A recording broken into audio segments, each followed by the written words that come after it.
Good morning, everybody, and welcome to the, God, what is it? October 29th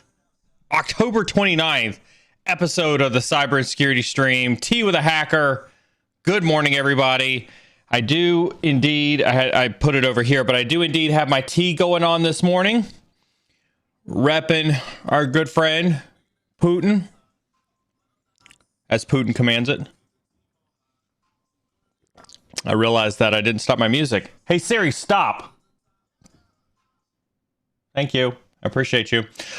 Good morning, everybody, and welcome to our Friday morning Tea with a Hacker stream. This is our morning chill AMA stream. We have got an awesome stream for you all this morning.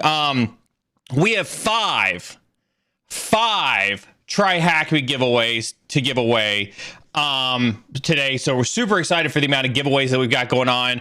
3 of those came from one of your community members. So if you see Cybersec Mom in chat, give a massive shout out and thanks to Cybersec Mom, who donated 3 Try Hack Me vouchers as part of the giveaway. And then obviously we have 2 from Josh Mason and the Cyber Supply drop to give away today. That's what makes this awesome. Do the questions, answer some questions, do some giveaways, hang out with some cool people, and be awesome. Real quick, we do have moderators in chat. I want to thank our moderators each and every stream for their dedication. Moderators are here to keep chat free from sexist, racist, misogynistic, elitist, and otherwise toxic behavior. We have a zero tolerance for toxicity on this stream, and I do trust my moderators explicitly. Their decision is final. So if you're put on a timeout or a ban, you appeal to a moderator. You don't appeal to me. This is a fantastic time.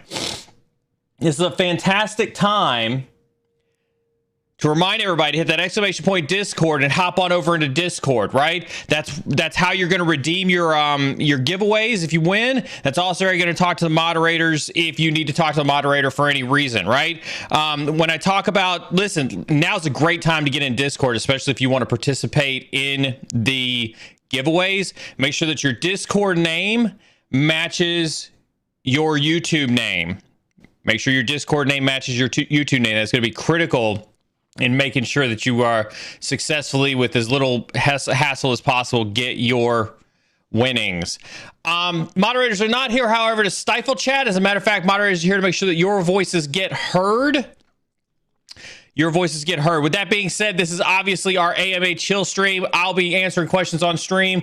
That is what I'm here for, is I am here to answer your questions. You can simply drop those questions into chat at any point in time. My moderators will do an awesome job of reaching into Discord, reaching into chat, grabbing those questions, and we will push them up on stream, and we'll answer as many of those as humanly possible.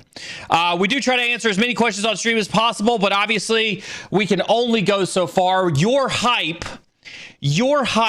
that concurrent viewer number, keep me excited. As long as chat is hyped, as long as that viewer number goes up, as long as I got enough caffeine in me, we'll answer some questions. I did promise you all some exciting news today. I love watching, I love this, right? I see Fockets in chat. I love my boy Joe. Joe, happy Friday to you, buddy. As me, I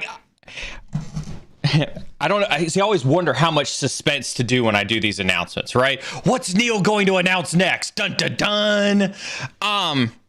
So if everybody remembers, about 6 months ago, we did a cybersecurity internship program where we brought 3 of your community members on stream. We started with some business cases. We had everybody in the community, and out of everybody in the community, only 12 people in the community submitted business cases, which is less than 1% of the community, right? So that was already 1% of the community that took on the challenge of actually trying to write a business case to get an internship with the cyber and security fam. Of that, we narrowed it down. We interviewed, I think 6 people on stream. I think it was 4 people on stream. One of the 2 was, I can't remember. It was a long time ago. We narrowed that down and we picked 3 people. We picked 3 people to do an internship program, right? We picked Callie in chat. We picked Angry Amoeba, right? And we picked Cyber Lola.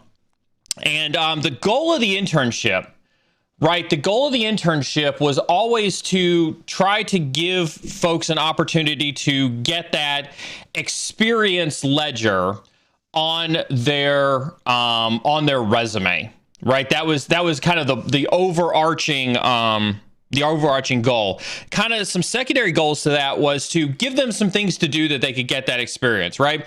Introduce them to a lot of C-level, executives, introduce them to the culture of cybersecurity, really kind of, give them cybersecurity jobs, ahead of giving them, helping them get cybersecurity jobs in almost a very intimate mentorship type of fashion. We were pretty successful right off the bat. I was pretty happy. We saw Cyber Lola get a job pretty quickly, as her first cybersecurity engineer with INE. That worked out really, really well. And then that left my 2 problem childs, both of them #worst intern, that I had to contend with, right? I was really worried for a while there.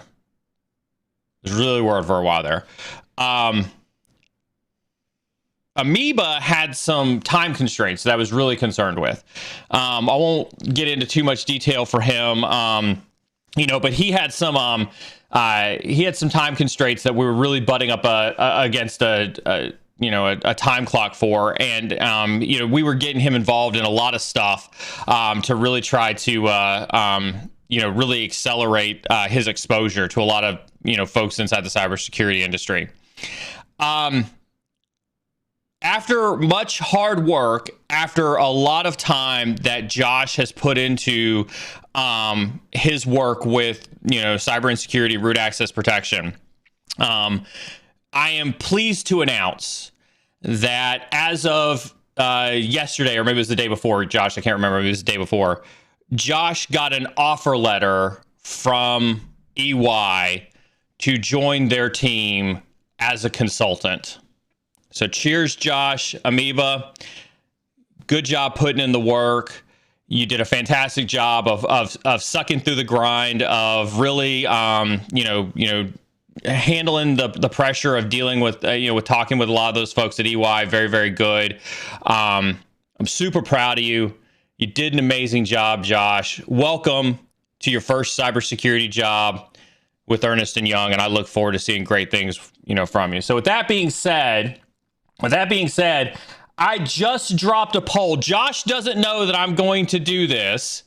But there's a poll going whether we're going to do a surprise interview for Amoeba, whether we bring him on stream and let you all grill him with questions this morning on Tea with a Hacker. Don't have to if you don't want to, but obviously, if that's an interest to the team, we'll put that poll out there to see if anybody wants me to bring Josh up on stage and let you all grill Josh with questions. You can ask him, anything about the internship, anything about what it was like to go through the process of getting a job with EY. But absolutely, congratulations, Amoeba. You did a good job. You're still hashtag worst intern. Just saying. All right. Well, that poll's going on. Brian Godfrey. I love. Here's what I absolutely love, right? I absolutely love seeing all of you from the cyber insecurity chat over on my I&E chats, right? Whenever we do these I&E lives and I see I see the team from cyber insecurity over on I&E, it absolutely just makes my day. And so Brian Godfrey, it never fails. Like you have now become a staple that I'm always looking for you inside of chats.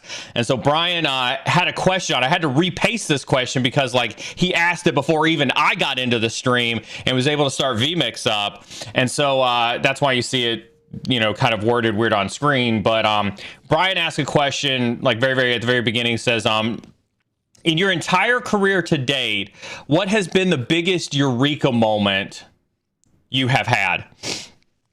My biggest Eureka moment was actually when I got out of the Air Force, right? When I got out of the Air Force and went into the civilian world. We had been, so this is 2013, so this is about 7 years ago when I got out. And obviously we had been, up one side, down the other, hacking all sorts of stuff, anything from XP to Windows 10. And we would still, we would still practice, train, and hack, Windows XP machines, Windows NT machines all the time. And I kid you not, I was that guy in 2013 who was like, God, I cannot wait to get on the outside so that I can actually start to hack Windows 7 and then because that was the major operating system that was around then, and really see a lot of the latest and greatest stuff. Right? That's what I was excited for. I was excited to leave the military, and I was like, I'm going to leave all these people behind who are still using XP, still using NT. I'm going to leave all these people behind, and I'm going to get out in the real world, and I'm going to get to play with all the latest and greatest stuff. And then I get to the outside, and I see that the banking organization that I worked for was just as bad, was literally just as bad as some of these nation states that we were hacking into with Windows XP everywhere. I get to my first Fortune 100 company, which was a 150-year-old company, $50 billion in revenue, and they have a Windows NT machine as the very first machine on a production line. And this was not 3 or 4 years ago that I saw this. They had a Windows NT machine on the beginning of a $10 million a day production line. So my biggest Eureka moment, and I said this, I dropped this nugget in a comment or something. So it was on the newsletter. So for those who don't know, I've started to do a little bit of a newsletter. It's more of kind of a test to see if there's actually an interest in having a digital copy of Neil's thoughts on a weekly basis. So you can head over to Twitter and you can hit subscribe there if you're interested in that. But they were talking about Windows XP in an article that I found online, and I'd mentioned in that newsletter, I said, you know, you may not like that you're getting taught how to hack Windows XP. You may not like that you're getting taught all these old exploits, but I could definitively tell you now that some of the biggest companies that do some of the work that put pacemakers in your heart, that do blood glucose monitoring, that manufacture stuff that you put into your body, right? Companies that are at that level, they are still using Windows XP. They are still using Windows NT. And so you may think that it's total for shame that you have to learn how to hack 20-year-old operating systems. Oh my God, I could definitively tell you that there are still so many organizations out there that use that. You don't, listen, all y'all that think you want to learn how to write 0 days, you don't need to. You don't need to. It might be fun and cool, but with all, and so like my biggest Eureka moment has always been like, yeah, it's great to think of yourself cutting edge. It's great to think of yourself, that you're learning all the latest and greatest threats out there. Anybody seen the movie Spy Game with Robert Redford, Brad Pitt, right, where he's training him how to be a spy? David and I tried to include this clip on the latest video that him and I did. We tried to include this, but YouTube actually made us take this down because, they wouldn't allow us to do this movie clip. But in the movie Spy Game, when Robert Redford is training Brad Pitt's thinking he's going to learn all these latest and greatest, spy techniques and things like that from Robert Redford. And he says, technology changes every day, and that's all well and good. Oftentimes, all you need is, a pack of gum and a pocket knife to be successful. That right there is the mentality of a good pen tester. Right there is less is more. Less is more. So that, Brian, is my biggest Eureka moment in this industry.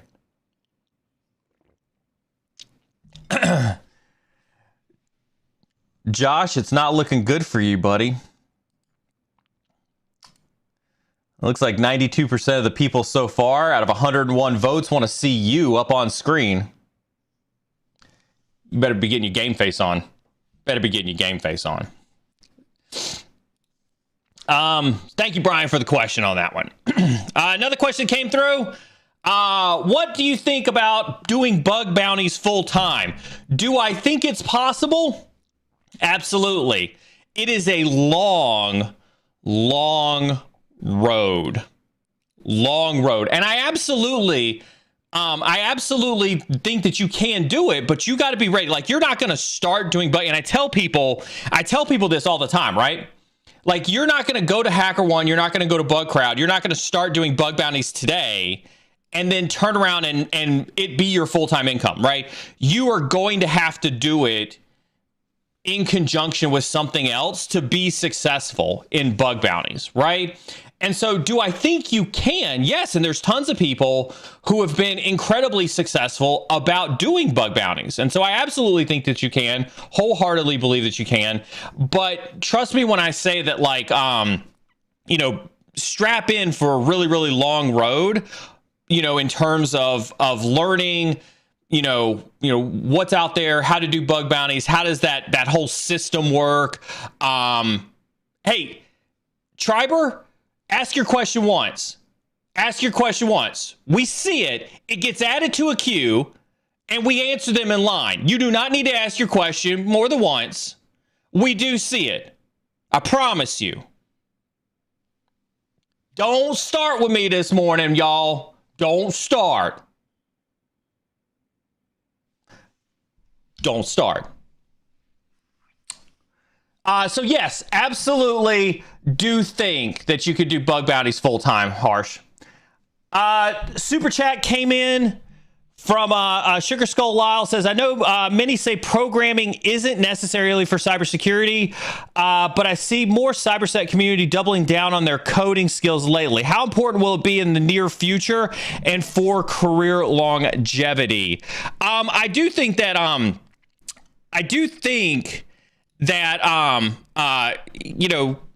programming skills, and thank you very much for the super chat, by the way, I do appreciate it.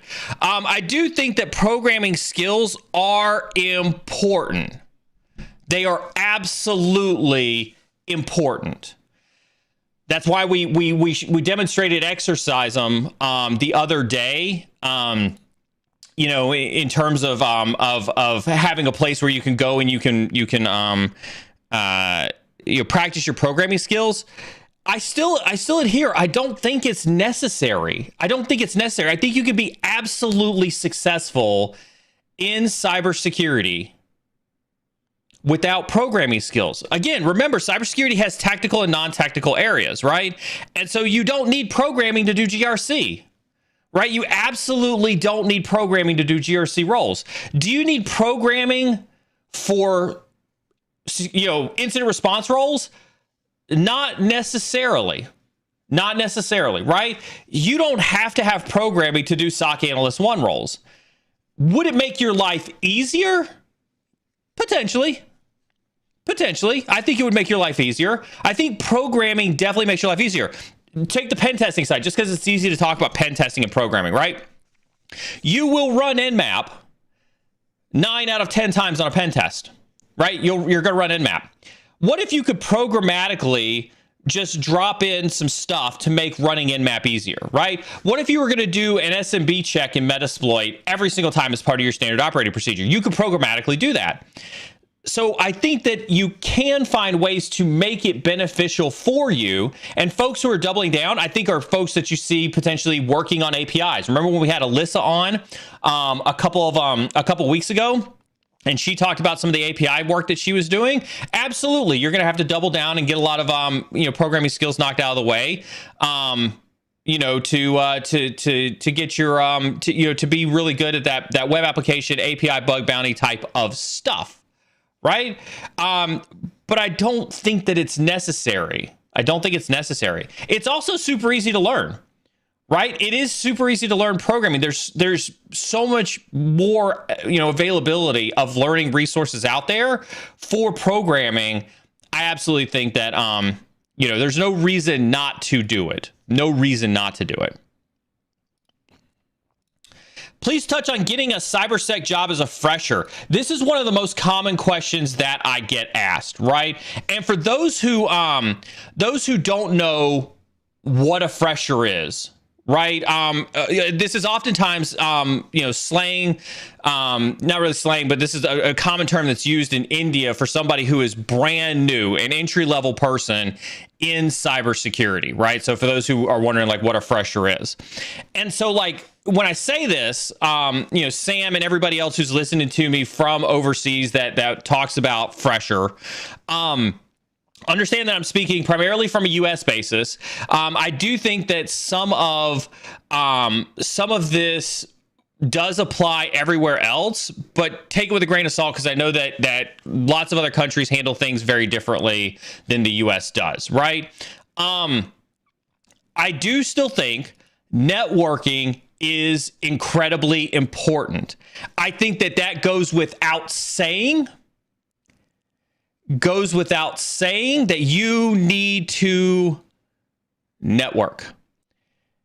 right? And so that's why I hit that, go watch that networking video that I talked about, making meaningful connections. I think that that is hands down, no matter where you are, that is going to be key to getting a job as cybersecurity. It has nothing to do with technical skills, has nothing to do with anything like that. Outside of that, the gig economy has just really blown up. And I don't think anybody should really like downplay how easy it is to do gig work. For those who are wondering, hit !gig in chat right now. You can see that we have some links to both EY and PwC's gig work. And I know for a fact because I've looked at it, right, that PwC inside of their talent exchange have gig roles for folks in India that you can get as a fresher. And so I definitely think that you just have to dig around a little bit more to find ways that you get that coveted experience, right? And I think that that's what makes things different in cybersecurity versus some of the other places when it comes to trying to get that entry level role. So I'd say networking, I'd say look for the gig economy, type of stuff, and, kind of use that to your advantage. And just because I saw this one come in from Ty, following on to that, can I do gig with minimum skills? The thing about the gig economy, especially with EY and Talent Exchange, is that they definitely have options for a wide range of skill sets, right? And so I would say you have to go look, right? You have to go look at that stuff and see if they've got anything there. Sometimes they have pen testing jobs. Sometimes they have incident response jobs. Sometimes they have, GRC type of roles, right? But I think that that's what makes that gig economy so much better, is just the way that you get to do that. So that would be my recommendation from a fresher perspective. DevNull Zen, thank you so much, DevNull, for the super chat. Says, got an interview with my future team today. Best questions to ask. Cheers, DevNull. You've done a kick-tail job of getting yourself out there and putting yourself in front of a bunch of people and getting getting those interviews. Ask about culture. Ask about work-life balance. Ask about ask what they're doing to reduce burnout on their team. Right? Ask the softer side of those questions, right? Because those are the questions that are probably going to be the hardest. Those are probably going to be the ones that are the hardest for them to answer truthfully or in a deceitful type fashion. You should be able to see through whether somebody's lying to you or not when they answer those questions, right? And I know that it sucks. Listen, I'll pick on you really quick just for a second, DevNull, because I know you understand this because we've had this conversation in our one-on-ones before, right? So I know you can understand this one, right? It is okay for you to walk into an interview for a cybersec role, or any role for that matter, right? I'm gonna push this one up there so I don't forget it. Right, but just because I saw this one. It is completely okay for you to walk in there, and if you don't like any of the answers to the questions that you asked as part of your interview, for you to walk away. Yes, I have walked away from jobs before because of the terrible responses I've gotten, from companies during the interview. And no, I do not think that asking about work-life balance makes you appear lazy, right? There are ways to do it, right? Like, listen, if a company thinks you're lazy because you're like, hey, I want to make sure I've got a good work-life balance, you don't want to work for that company. Y'all, listen to me. Seriously. If a company doesn't want to hire you because you want to have a good mental health, that job isn't for you.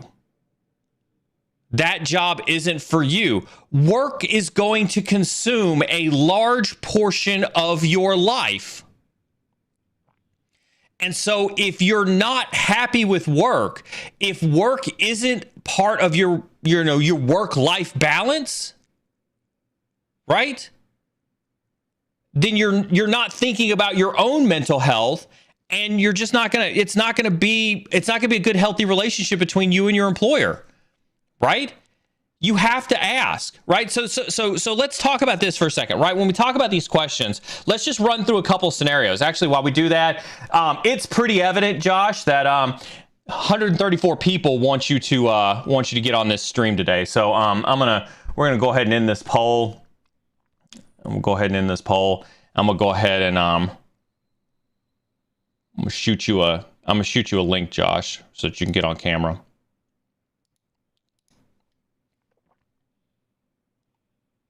Stand by.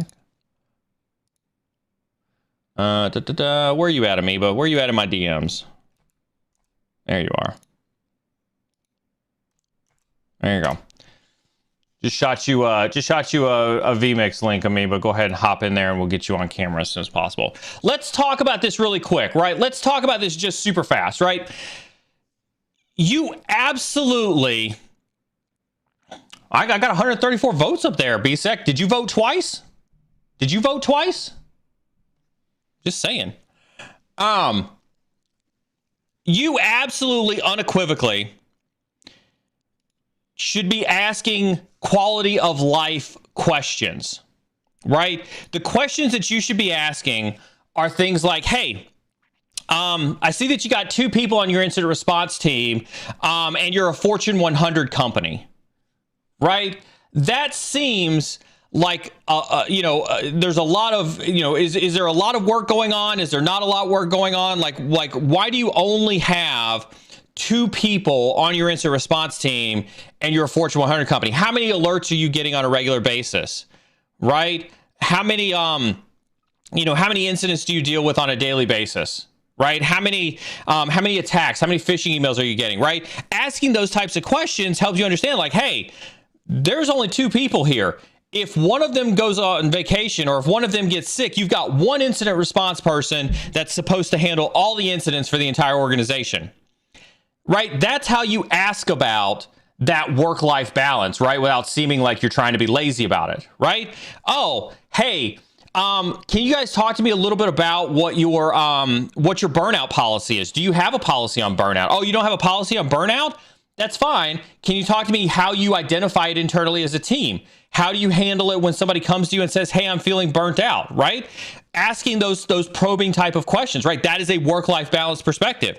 I'll call Brandon out on this one because I gave Brandon this advice before he started his new role as well, right? He was moving into from a sales engineering type of role into incident response type of role.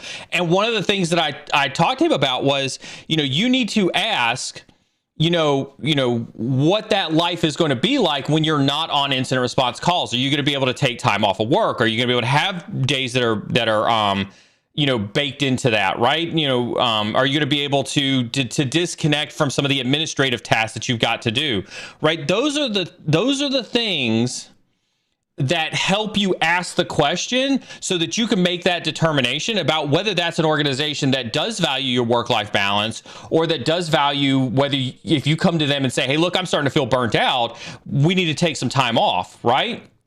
And it happens. Like I have meetings with my team every week. Every Tuesday, I meet with my leaders right now, right?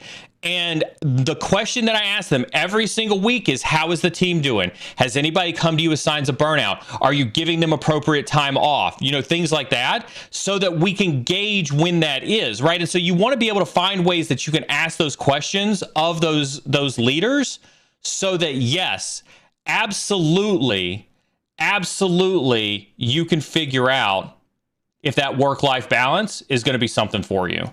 Please don't ignore that, kind of balance that you need to have in there. All right. Looks like we got Josh in the green room. He's trying to get all dressed up and he's trying to sit up straight and everything. I'll do one more question before we bring Josh on.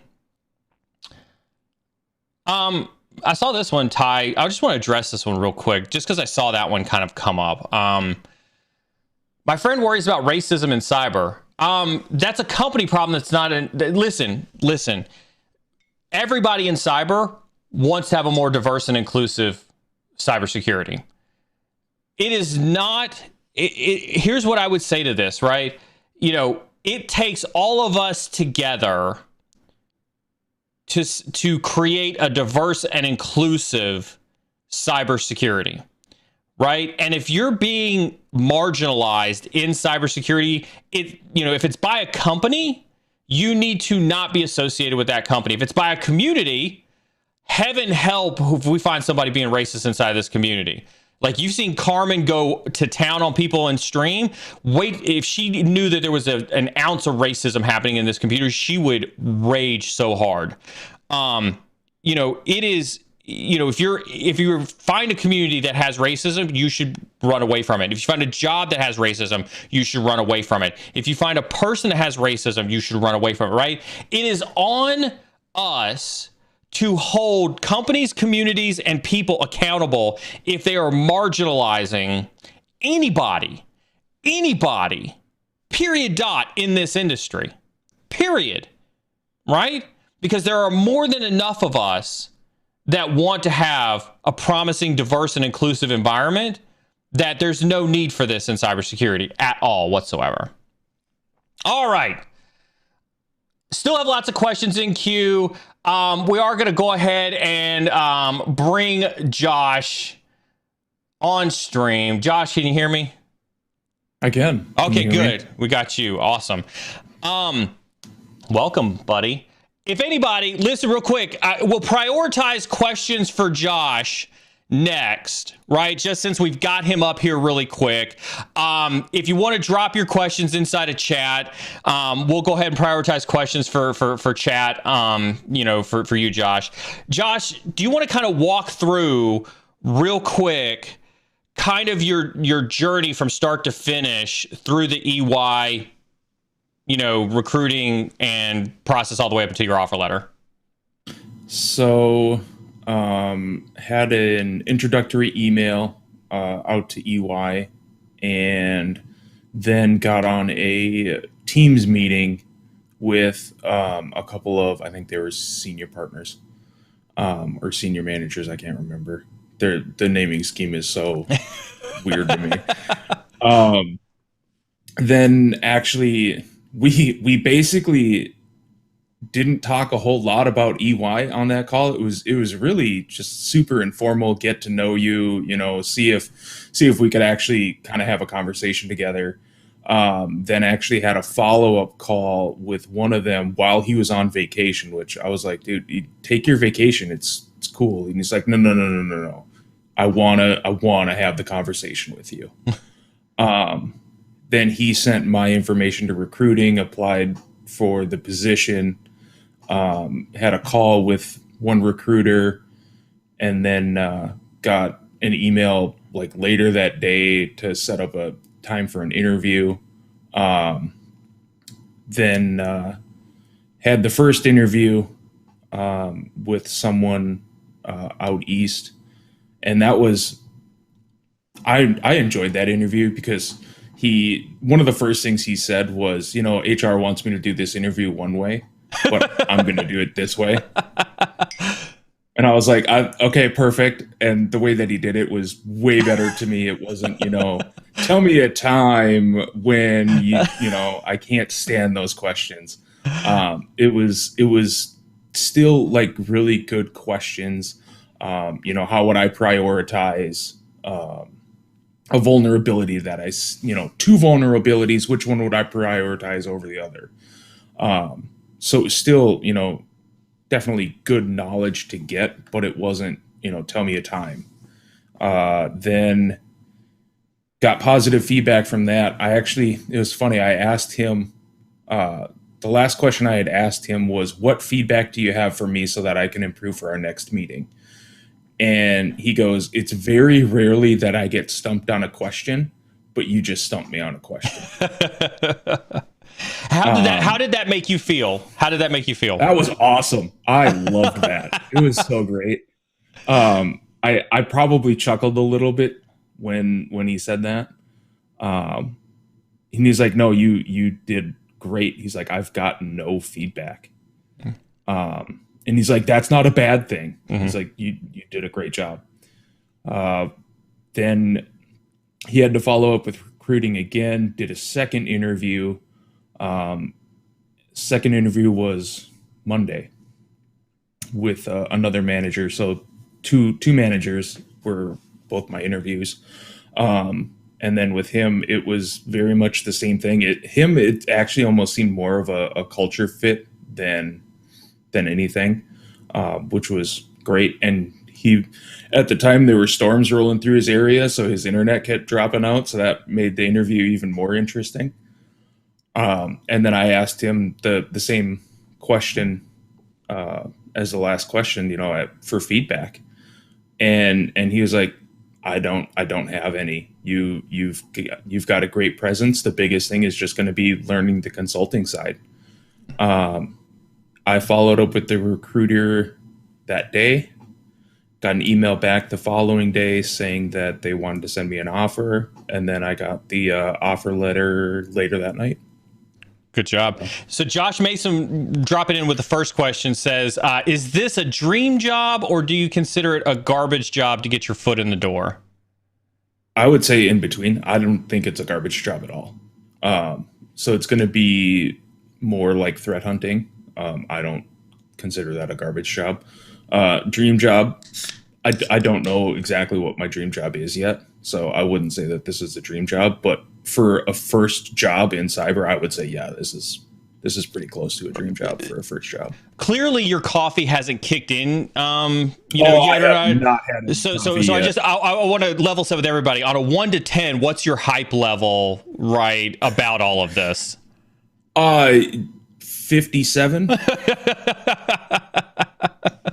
Harsh wants to know, did you have any background in IT or any certifications? The only cert that I have is the eJPT. The only background I have in IT is the internship that I've done with Neil. Previously, I was in the financial services sector for 8 years. So, yeah. Looks like I got another one come through. What is your major takeaway from the internship? What is the thing you learned that you wish you had known sooner? I would probably say the major takeaway is how to communicate with people in cybersecurity.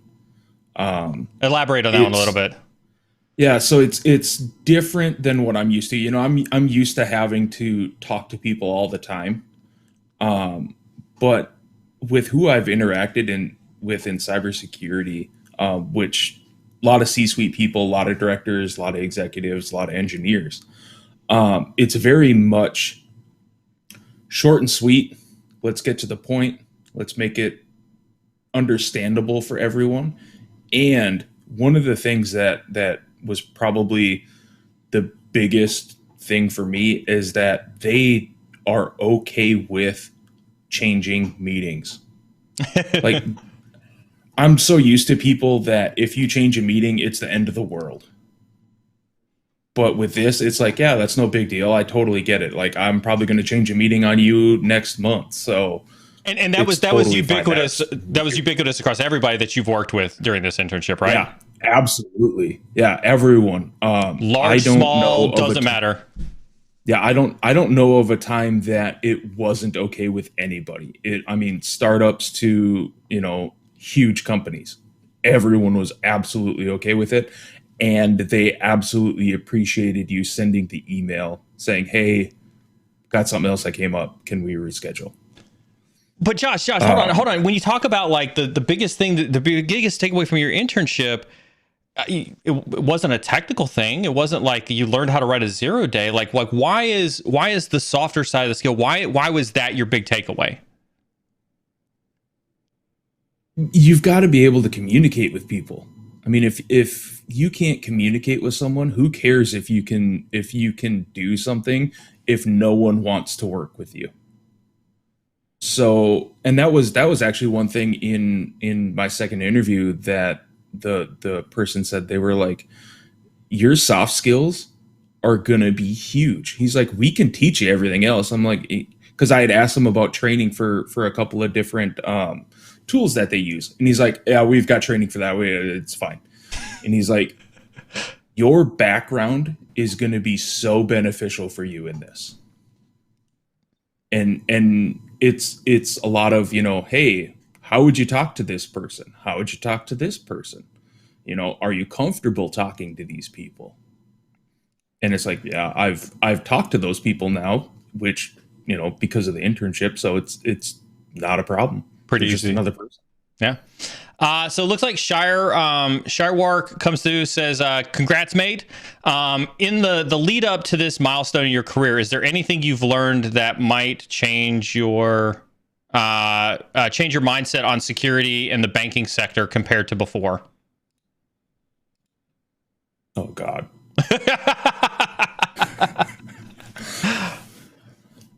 I know more now than I did previously. I think a lot of what they do is definitely good. I think there's a lot more that they could do.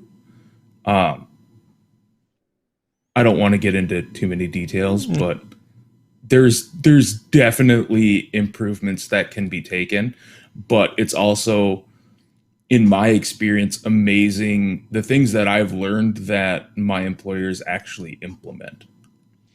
So I want you to answer this one, Josh, because you and I had this during our one-on-ones, and I want you to kind of talk through this one a little bit, right? So Sugar Skull says, how comfortable do you feel making a counter offer in your first cyber job? Now, you don't have to give details or anything like this, but you can kind of talk through the conversation that you and I had when you got your offer. I was more than comfortable making a counter offer. That's totally fine. But you've also got to not only look at that situation, but you've got to look at your future. Do you want to extend this process longer than it already is? Because the process for me, from application or first contact to essentially job start, is going to be 2 months. Do you want to extend that longer to maybe get a few $100s more for your first job? Or do you want to get your foot in the door, start getting experience, learning, and then use that to your advantage down the road when you can then make more counter offers and get paid more?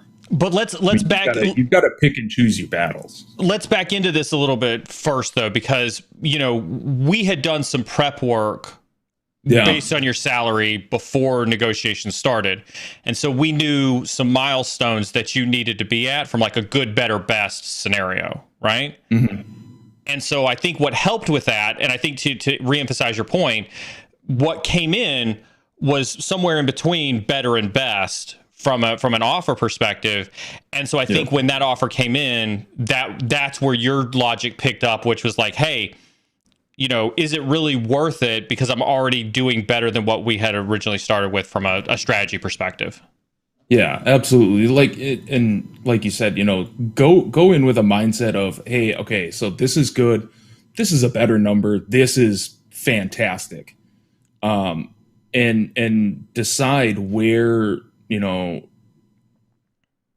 you'd be comfortable taking the number, and make it not necessarily something that you need to go and do a counter offer for. Because I was more than okay doing a counter offer, but the more I thought about it, and after having a conversation with Neil, it just made more sense just to get the job and get started.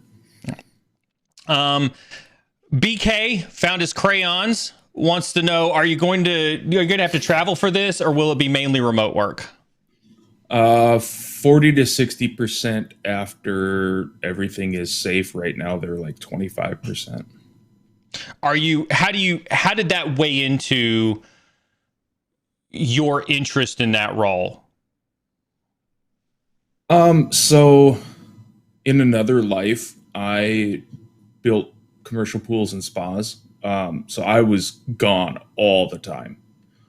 That I hated because I was young and wanted to party. Now to me, it's it's normal, and especially going into a consulting place, it's just something that's gonna happen. It didn't detract it, and it didn't attract me to it. I just figured it was part of the job. Yeah. Dev Nolzen coming in with the softball question up in there. How much are you going to miss working with Neil? I'm gonna miss working with Carmen more. Yeah, I bet that is good man. See, we taught you well. We taught you well. What was it? You know, explain to people. Like, so you've been the longest. You and Callie have been the longest running interns. We, Cyber Lola, offboarded really quickly because of her job. Can you just kind of give an overview of what the internship was like, what you were asked to do, what you learned, what you were exposed to, things like that? Yeah. The internship was awesome. It was, I didn't know what to expect going into it. And it was just fantastic. I mean, I got asked to, communicate with a bunch of different partners, schedule meetings, be on meetings, participate in those meetings. Like, hey, I'm going to have Josh answer this question. And, the first couple of times you're like, are you sure you want me to answer that question? 'Cause we want them as a partner, right? And then, I mean, it's just building the relationships. It's so fun now to be able to kind of look back and see how right away, I had to include Neil on emails. I had to take those emails, send them to Neil and be like, does this make sense? And then, after a little while, he's like, you got this. Stop sending me this. Just send it. So that was nice. And then, hey, you don't need to CC me on these anymore. I know you've got this. You'll take care of it. And then just being able to listen to Neil in meetings and gain some of the thought process and the insightful questions, looking at things in a completely different way than you might ever look at. And I mean, you can give some examples. Not coming from a technical, you give some examples. Not coming from a technical background. So much of this stuff, it's just like blowing my mind away. And Neil is in there and he's like, well, so why is this not just posed as a fancy VPN or something like that? And it's like, well, it's this, and you kind of sit there and you're like, I was kind of thinking that, but I felt like I would be an idiot if I asked that question. But then Neil is just like, I'm going to ask it because that's what it looks like to me. And then how are you trying to market this? Who's going to be your customer? That, to me, I think the first time I heard that question, I was like, that's a really good question, and I should probably lock that one away for the future anytime I need to meet with somebody, just because it's interesting to see some of their reactions where they either know right away, hey, yeah, this is my customer, or they're like, well, we're kind of thinking this. And it's like, well, no, what you've shown us does not fit for that customer. Yeah. Well, yeah, I guess you're right. You should probably, help us figure that out. And it's like, well, we'll see what happens. But yeah, it's go ahead. Oh, I was gonna say, like, I was gonna kind of dive a little deeper in on that one. When you look across a lot of the meetings we've had, we've met with, everything from tactical level practitioner up to CISO, CMO, everything else, right? Even on some of our technical calls that we've had, would you say what was more important in those conversations? Was it being the smartest technical person in the room, or was it the communication skills? Communication skills by far. It was all about trying to collaborate, trying to work together, and being able to communicate that. It wasn't like, well, this is what I see and this is just terrible. And it's like, okay, so, hey, this is how I'm looking at this. Tell me if I'm wrong. I'm happy to have a conversation around this. tell me why I'm wrong on this thought process, or if I'm just totally assuming that it's this way and you just haven't shown me something different. Yeah. So let's drop in another one here for you. This is a good one for you. How long does it take to get your first job in cybersec field? How long have you been on this journey? So I started to work towards the transition. I think I joined the cyber insecurity community in February. So 8 months for me. Yeah. And what were you doing, what were you doing from a self-study perspective prior to joining our community? Prior to joining, let me think. I was working on learning Python. I started a couple of courses that didn't have certifications with them. And then watching like YouTube videos trying to learn more. Do you feel like things got a little bit more structured for you after joining our community? Absolutely 100%. My God. That meme is going to haunt me forever, isn't it? Yeah, after joining, I felt like I had a significantly clearer path, and a better idea as to what I needed to do to get a job. Josh comes back and says, how much mentoring did you seek during the application interview offer process? Neil, how many times did I bug you? I mean, it was like nonstop. It was nonstop. But I mean, what I would say is, that was something that we, if I were to kind of dive a little deeper, I think it was August when we were starting to bump up against that time clock. Yep.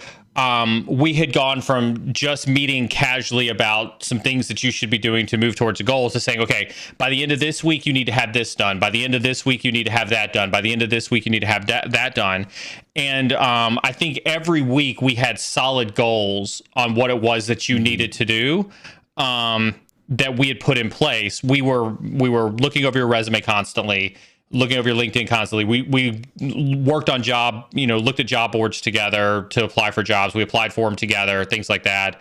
And then as you went through the interview process, I bugged Josh every day. He talks about him bugging me, but I literally bugged him every day. I was like, I'm gonna tell on you here a little bit. I was like, did you email that recruiter? Did you email that recruiter? Did you email XXXEY? Did you email XXX? I was on you about that because, it was important. It was important for you to stay engaged in that process. And so I would say that what I would flip on you is, now that you've had me walk you through it, do you feel like it was worthwhile?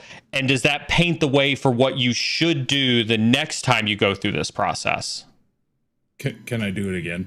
Absolutely 100%. Yeah, I mean, it had been 8 years since I was looking for a new employer. The process, getting promotions and stuff was completely different at that employer than it is trying to find a completely different career. It was super beneficial to have Neil, quote unquote, hound me about contacting these people.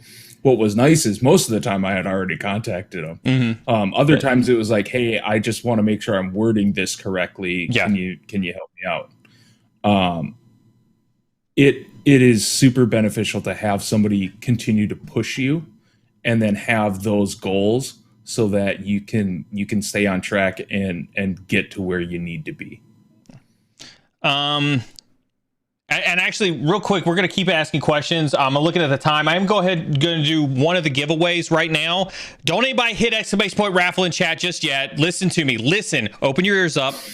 Open your ears up. Listen first, okay? Make sure you're in Discord. Make sure your Discord name and your Twitch name, or Discord name and your YouTube name match, right? And we're going to do a roll for some Try Hack Me right now. We'll go ahead and start that. All right, cool. You should start to see that pop up in in chat here pretty soon. Let's go with, did I do one? No, I didn't do that one. Let's do this one from Undefined Creatures. Glad to see Undefined Creatures in chat again. It's been a while since we've seen you in chat, Undefined Creatures. What was the hardest question during the interview, and what was your favorite question? Hardest question was probably if you had two vulnerabilities. One was, a high and it affected X amount of machines, and then you had one that was a medium that affected more machines. How would you determine which one is more important to relay to IT and the board first? And how did you answer that question? So I answered that one with, well, I'd want to look at what access both vulnerabilities gave. I'd want to be able to do some research. I'd want to see what machines these affected, and then I would probably tell them, because the number for like the medium machines was like 10 or 50 times higher than what the high one was. I was like, this one is obviously affecting more people in more places. Let's get this one done first. Whereas this one's only affecting, like 5 or 10 machines. Let's get that one done second. And I told him, I'm like, one's not more important than the other, but this one looks like it's affecting more of your company. Let's get that one taken care of first. And then when we're done, let's get this one taken care of. It wasn't, this one's more important, so we're going to completely ignore that. They're both important. This one seems to take precedence right now because it's affecting more. And you got feedback right there on the spot because of that analytic decision, if I recall correctly, right? Yeah. He actually was like, that's a really good way to look at it. And kind of going back into it, I throughout the interview, I was like, I would want to search that to make sure I gave them the best information. They were never like, wow, you need to memorize this, blah, blah, blah. There was even at one point where he's like, well, have you heard of this? And I was like, yeah. And he's like, that's definitely something that I keep in mind. And I'm like, well, you can remember stuff, but it's also you're going to push something else out and forget something. And I'm like, I would always research it just to be safe. And he goes, yes, perfect. But yeah, it was very much like, yeah, that's exactly how we want you to think about this situation is to figure out which one is going to affect the employer more or the company more. Favorite question. Yeah, favorite question. Ooh. Probably in my first interview, it was, okay, so I've seen you've done all of this stuff. So like all the Attack IQ Academy, Try Hack Me, different things like that. How do you keep yourself from getting burnt out? And, going into earlier in the stream, asking the companies how they keep people from burning out. It was interesting to see the company asking me how I keep from getting burnt out. And it was just like, hey, this is what I do. And he's like, okay, so you take time off. And I was like, yeah, that's exactly what And how did that make you feel as you were going through that application process? That was great. Like, you look at a consulting company and you kind of hear the ramblings, like they're gonna work you to the bone, just get everything they can out of you and then throw you away. When I heard that, I was like, this is completely different than everything I've heard of about a consulting company. Yeah.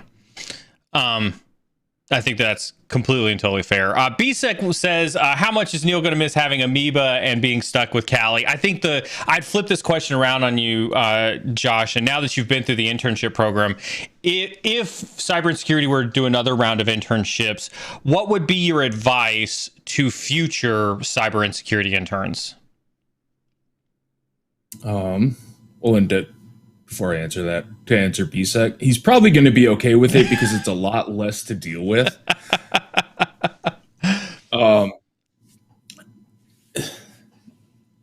So for future possible interns, I would say just be super open. I mean, learn communication skills. Be okay with humility, be okay with screwing something up, but tell somebody right away that, hey, I totally screwed this up, so that we can, get it fixed and get it taken care of. It's not going to be the end of the world. If I can do it, anybody can do it. So, if Callie can do it, anybody can do it. That's a better one right there. With that being said, we're gonna go ahead and roll for 2. So we got 5 to give away today. We're gonna give away 2 right now. I just saw Carmen Mod hanging out in Discord. She needs to be working. I'm just saying. We're gonna give away 2 of the Try Hack Me vouchers. Listen, make sure you're in Discord. Make sure your Discord name matches your YouTube name. Message Josh Mason when I call your name online. Josh can make himself known inside of Discord, but it matches his YouTube name, and he'll give you those 2 care of the Cyber Supply drop. So the first winner for that one is going to be Shraven. Make sure you message Josh Mason, and then the second winner for that one is Dommel1314. Make sure you message Josh Mason. Don't anybody leave. We know how it is. Not only do we have more giveaways, but we have people who don't respond to DMs appropriately. So make sure that you do message Josh Mason immediately. Let's do this one next, Josh. People love hearing from you. Did your internship with Neil inspire any changes to your cybersecurity path / end goal? Path, definitely. So, just probably like, 75% of other people, I was like, oh, I want to be a hacker, red team, all the things. The more and more that I got to work with Neil, it was like, yeah, that's cool. I still want to do it. Don't get me wrong. But I want to learn so much more than just that. And I want to be exposed to so many more things than just that. And it wasn't explicitly Neil saying, no, you trust me, you want to learn more things. It was just the things I was exposed to. I was like, oh man, I want to learn more about this. Oh, this is really cool. Let me dig into this. That it really expanded my kind of thought process. End goal, I still don't know what my end goal is, so I can't say that really changed. And I've got a better idea, but that's been pretty consistent with you. Like I want everybody to be fair with this one, right? I mean, you've been one of the questions that I've always asked you, right, is what do you want to be when you grow up? And you have been pretty consistent that you really haven't got it. And I want everybody to understand that's okay. Right? Because I think one of the things that I recognized quickly during our one-on-ones and during our internship together was you were enjoying the process of being in cybersecurity. You said that during our interview, and I saw that as part of your internship, is you actually really are enjoying the process of being part of cybersecurity. What do you want to kind of share or expand upon that? To me, it's all of it is just so interesting. So I'm very much somebody that I'll find something and dig into it and try to learn about as much of it as possible, and then kind of move on to the next thing. Like, oh man, this is way cool too. Let's learn about this. And I don't like pigeonholing myself into just one thing. I'm very much, I want to learn as much as I possibly can. I may not ever be an expert at everything, but I can have a conversation around all of it. And that's something that I want to be able to do. I don't want to be, in a conversation with somebody and they bring up something and I'm like, yeah, I have no idea what you're talking about. I want to be able to be like, oh yeah, so speaking of that, this is something that I saw the other day, or I've been looking into this and blah, blah, blah. I want to be able to have the knowledge so that I can have conversations with people, which to me is just going to open more doors. So somebody mentioned, we kind of mentioned networking early on too. Somebody wants to know, did you finish Neil's 1,000 Connect challenge? I finished that in May. Somewhere around in June? There. Yeah. Somewhere around there. Yeah. And it networking. You could talk about. I was gonna say you could talk about that. You don't have to give specifics, but you can absolutely talk through how that happened. Yeah. So networking is really what got me this job. That and OSINT, there's kind of a funny story on that one. Go for it. Go for it. So in my first interview, the person was like, "Yeah, I see you're big on Twitter," and I'm like, I retweet a lot of stuff, but whatever. and he's like, I don't really do a lot of social media, or I don't like social media. And I go, "Yeah, I know." And he just kind of chuckled, and I'm like, "Yeah, I searched and saw that the only thing you have is LinkedIn." And that was the same thing with my second interview. He didn't bring it up, but I was like, all you have is LinkedIn. But networking is huge. Mm-hmm. So got in contact with somebody. They actually sent me to a couple other people to have conversations with. So I was able to connect with them. Then they actually sent me, to the recruiter and searching these people, looking them up, trying to figure out how they might actually interview you. In my second interview, I looked up the person and tried to read a little bit more about them. And I was like, okay, this is how I think they kind of are. Mm-hmm. Which was very much, it was funny how scarily accurate my thought process was on that. Even though the interview didn't go at all in the way that I thought it was. I mean, you can ask Neil. I was freaking out that they were going to ask me or give me a technical interview, and I was like, I'm going to bomb this. I'm totally going to bomb this, and it was not a technical interview at all. Yeah. But it was huge to be able to go in with that knowledge and be comfortable with it, because you're like, well, I've already connected with these people. Mm-hmm. So this is going to be a breeze. And then you can talk about, hey, I had a conversation with this guy. This is how that went.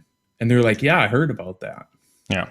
So we had to re-roll for Shraven. Didn't message Josh Mason. So the new winner is Maddox 1994991. Make sure you message Josh Mason in Discord right now.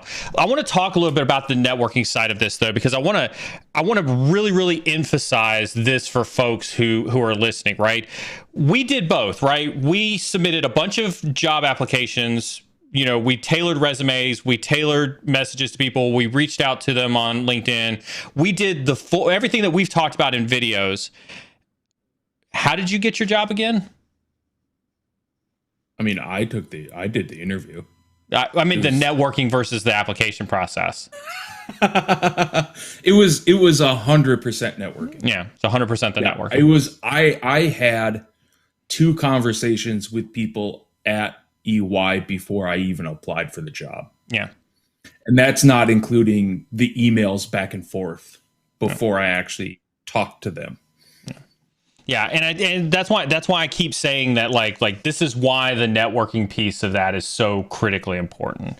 So thank you, Maddox, for responding to the call for action on that one. Congratulations to our 2 winners. That's 2 of the 5. We've got 3 more that we're going to give away here in a little bit, but those 2 were care of Josh Mason and the Cyber Supply Drop. But we'll ask Josh a couple more questions just because there's a couple more here for you, Josh.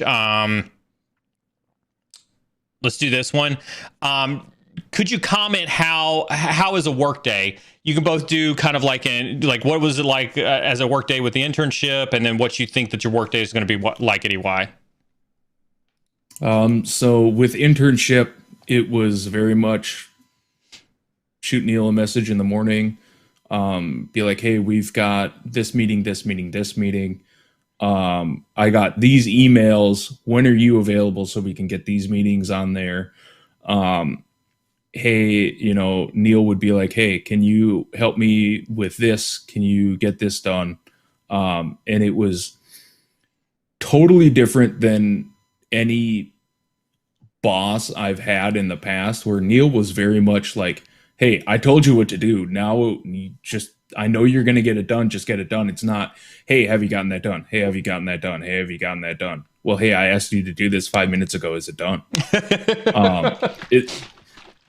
It was so weird. And you can ask Neil, like, I kept bugging him saying, hey, I got this done. Hey, I'm done with this. And what would I respond because that's just what I'm used to. You're like, yeah, that's great. Whatever. Thanks. Good job. Yeah. Yep.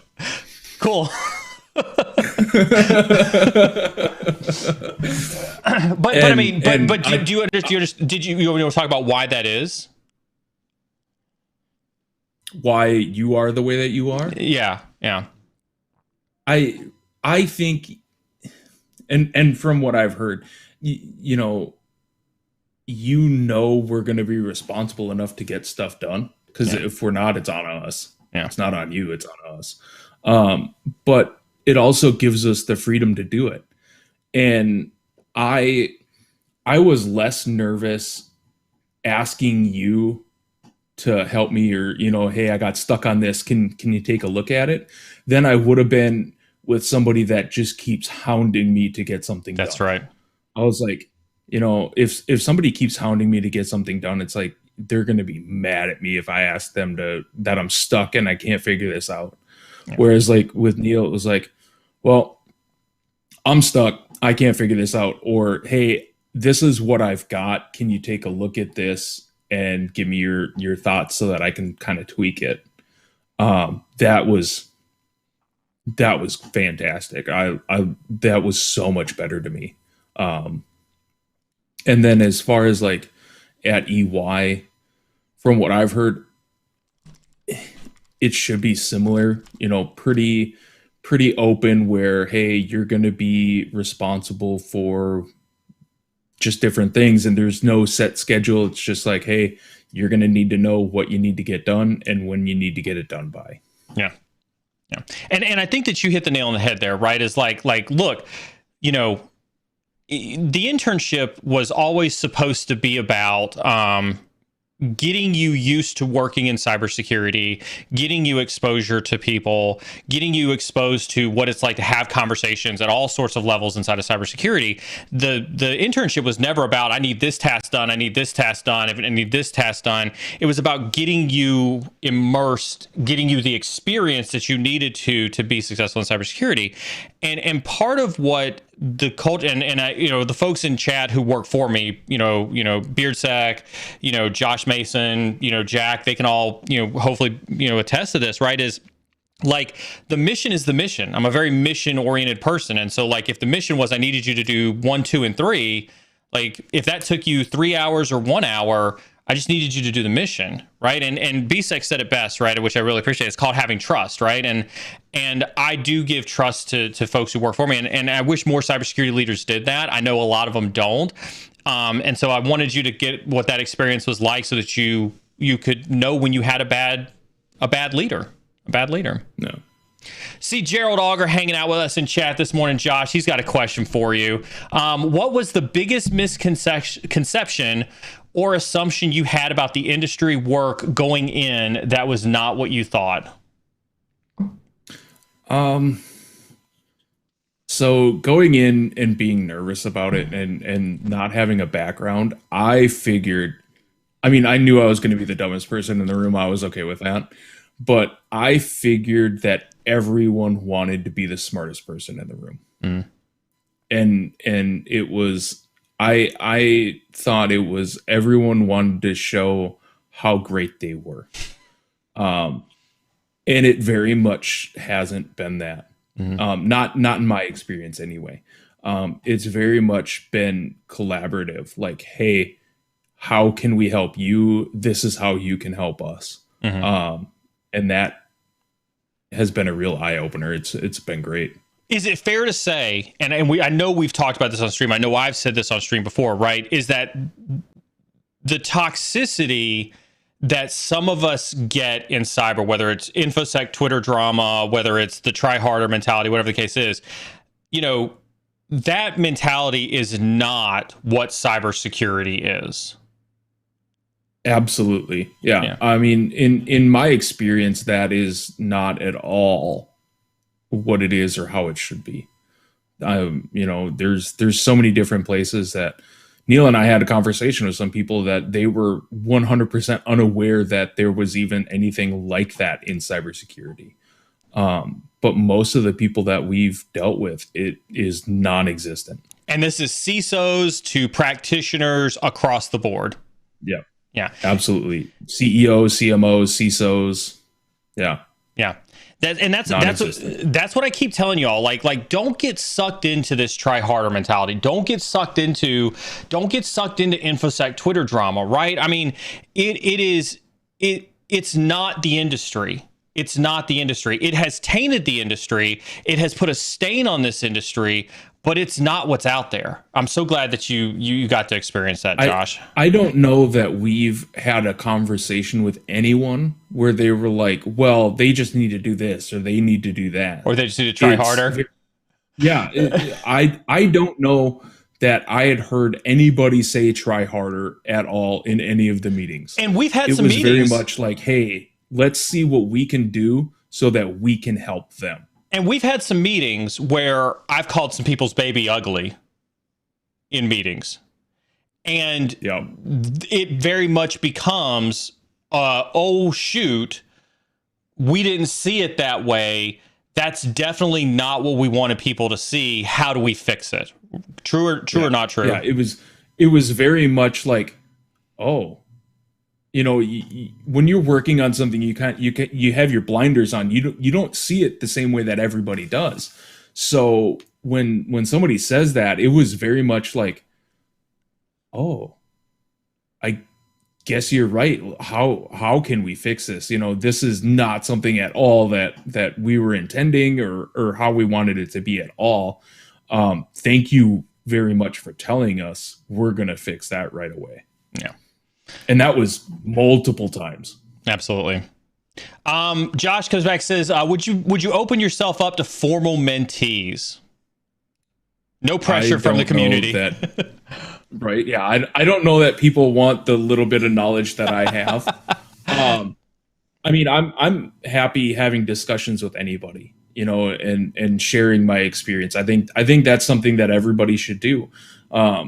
I mean, as long as you're comfortable with it. If somebody has a question for me or wants to get my experience, I'm more than open to helping them out. Last one for you, and then I'm going to send you away. I'm going to give coffee you then. Yeah, I'm going to give you this one from Rami. Right, Rami wants to know. Tell us the big mistakes we should avoid in an interview. What would your advice be? Get in your head. Don't get in your head. Explain that. Explain what it's like to get in your head. So, because I watched you do it, and yeah, I was gonna say Neil can attest to this, especially before the second interview. It was very much like I'm like this is how this interview is gonna go. I'm gonna bomb it because I don't know enough.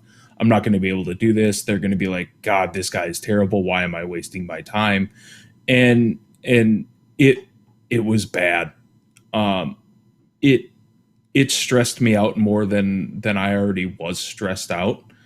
And then I got in the interview and it was completely different, and Neil was even like, dude, just stop.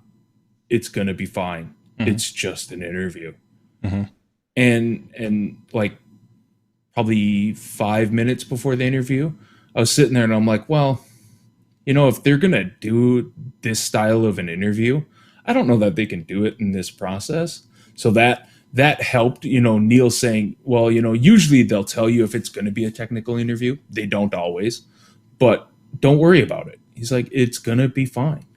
And the day before I was like, I'm going to bomb this. It's going to be bad.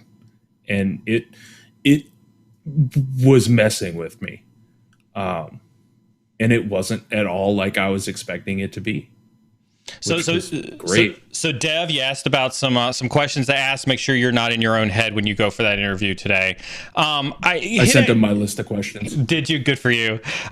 Hit that exclamation point imposter. Well, a lot of what Josh is talking about is that imposter syndrome.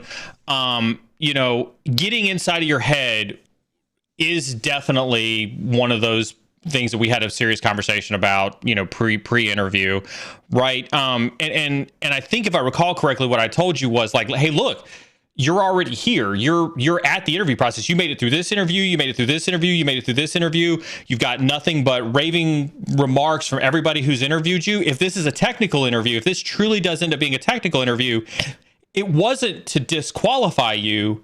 It was to figure out the gap between where are you and where do I need you to be by the time I I get something out of you, right? I think is what I told you. And if anything, it was to understand how far that gap needed to be to put you in that position. Yeah. Luckily, it didn't end up being a technical interview at all, but it was definitely nothing to worry about. When you said that too, that was huge. I mean, that made something click for me. It's like, that's right. I made it past the first interview, and they're gonna figure out how long it is to get something out of me. That's right. And Josh, you've inspired somebody else this morning. Thank you so very much for this morning. I think I needed to hear this from Cyber Queen 21. I think I needed to hear this before my interview in about 40 minutes because I'm super nervous. I'm glad I tuned in this morning. What would you say to Cyber Queen before I send you along your way? One of the things that I don't remember if I read it or I watched a video. You're not nervous. You're excited. Change that feeling. Tell yourself, I'm not nervous. I'm excited. That I did that for the live interview for the internship. Like I was freaking out like the week before, and I'm like, you know what? I'm not nervous. I am just excited to do this. Mm-hmm. And the more I told myself that, the more I get that feeling. I don't associate it with being anxious or nervous. I associate it with like, I'm going to go in and I'm going to crush this thing. So I would say it's going to be tough, but tell yourself repeatedly, I'm not nervous. I'm excited. I'm going to crush this. Good deal. Good deal. Josh, thank you so very much. I'll see you a little bit later on today. Thank you so much, Josh, for being a good team player, hopping on and answering some questions from the community. Everybody throw some hype hands in chat. Throw some emotes around for Josh. Massive congratulations to Josh. Breathing a sigh of relief, and I couldn't be happier. Good luck on your interview today, Cyber Queen. I did see this other question come through from you as well. Neil, would we get a similar help from you if it's a part of the basic mentorship membership? So believe it or not, when we sat down and did the memberships on YouTube, we tried to mirror as much as we could kind of those ways that you can get help from me or from this community in a way that made sense, right? So you can show up here, you can get the streams, you can get all the advice, you can watch all the videos. It's all completely and totally for free. As you go through the membership tiers, they are various ways to get my level of help based on what it is that you can participate in. What you get from the basic mentorship is just, on the resume side of things, it becomes more of just a personalized resume review. The next tier up from that, which we do have some of your folks from the community who are participating in the Cyber Protege, that's where we can do more of the one-on-ones and the group mentoring sessions that we do have going on. In those one-on-ones, and if anybody who's in the Cyber Protege wants to volunteer what that one-on-one session has been like and what that has been like from a helpful perspective, it very much is what Josh talks about, right? Which is we sit down, we look at your resume, we look at how you're conducting your job searches, we try to narrow some things down, we give you some homework assignments, right, for you to focus on and do that type of stuff so that we can do some of what it is that Josh is talking about here. And then on the mentoring sessions, we're going to have our first mentoring session for the folks who signed up in October for the Cyber Protege, where we're just going to pull everybody together and make sure that they're accomplishing their homework assignments.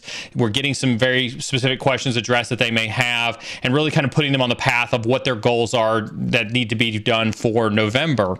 And then we'll do those check-ins in November and put you along that path and make sure that you're getting the job. And so I would say that basic mentorship is really just focused on your resume. Cyber Protege is a little bit closer to what Josh went through with his internship. And then if we decide to go to do another round of interns, and I'm saying that intentionally, right? We haven't made the decision, Carmen and I haven't made the decision if we're going to open up for another round of interns. We do still have Callie, who's an intern. I haven't dropped Callie off the internship program yet. Still trying to see if I can't squeeze, some more out of him for to get him a job to see if I can't make it 3 for 3.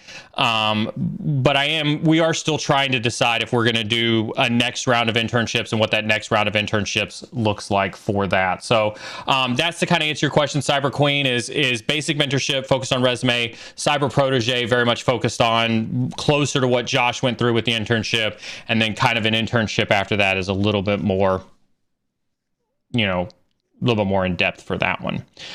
All right. Let's see here. Do we have, I know we got a lot of questions, piled up for that one. We're looking good. We're at 10 o'clock. We'll see if we can't crush through a couple more, of these questions. Let's see here.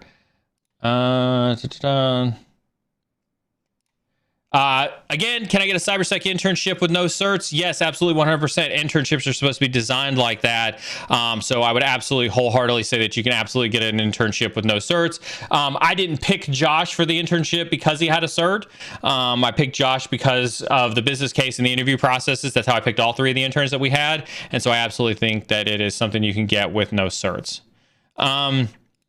What was one of your good and bad experiences working for Big Fours in cybersecurity? So again, to reiterate for people, Big Four is really talking about, EY, PwC, Deloitte & Touche, and KPMG. They used to start as accounting firms, and now they've got an arm that does a ton of cybersecurity consulting.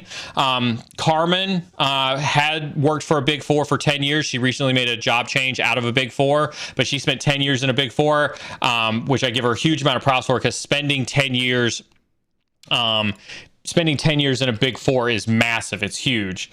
And so what I would say is, the good experience of a Big Four, and this is what I always talk about when I encourage people to look at Big Fours, is the vast diversity of cybersecurity challenges that you're going to see across the industry, right? When you look at how challenging one company is, imagine seeing those challenges across 50 companies. Imagine seeing those challenges, seeing different challenges across 50 companies, right? Things like that. And so that's the big part that I love about working in consulting in general, especially at Big Four, is you get to see so much. You get to see so much, and what problems look like in company one are vastly different than what problems look like in company two. And I think that's what makes you so well-rounded, even if you're doing pen testing for a Big Four, right? Even if you're doing pen testing for a Big Four, pen testing one company and then turning around the next week and pen testing another company, vastly different challenges. So that's what I'd say the good. The bad experience is because it's a legacy accounting firm. Well, not legacy. They still do a ton of accounting. They still do a ton of tax, right? Because of that, there's this concept of billable hours, right? I should have Josh talk about this because it was something that we talked about during his prep part, as well as something that I know was discussed on his interview, right? Is accounting people say that, well, there's 40 hours in a week. And if you're not working, right? If you're not working, you're not making the firm money.